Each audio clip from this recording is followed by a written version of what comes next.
طيب تحب تقول ايه للكابتن حسام حسن والناس اللي بتنتقد الكابتن حسام حسن؟ لانه نفس، بحس ان هو يعني كوبي بيست، نفس الايام بشوفها تاني بتتكرر مع الكابتن حسام في هذه النسخه.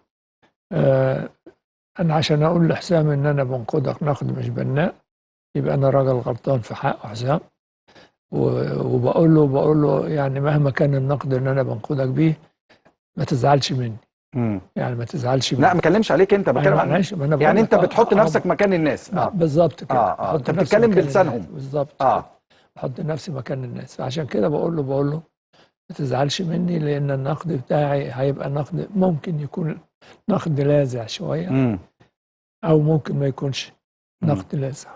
لكن في ناس بتخش في قصص تانية اللي انت قلت عليها، الحب والكره بس خلاص. اوكي. يعني هي بتتقلب حب وكره. اه حب وكره ماشي، يعني افهمه لما يكون مدير فني بيتكلم عن نادي او بيدرب نادي يعني، لكن مش لمنتخب. مش المنتخب.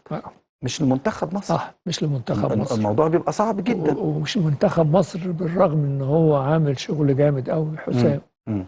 يعني الحاجه الوحيده معلش اللي انا بعاتبه عليها، وهو ازاي ما قفلش الملعب بعد ما كان كسبان 2-0. يعني ما قفلش الملعب ليه؟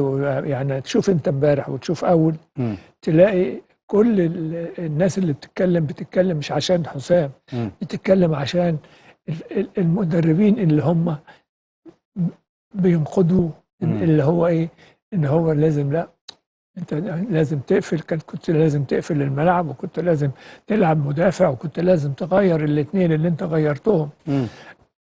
انت غيرتهم وهم مهاجمين مش مدافعين. هو ده غلط. كنت لازم تنزل 2 مدافعين يقدروا يساعدوا زملاتهم في الحفاظ على الهدفين. تمام. طيب.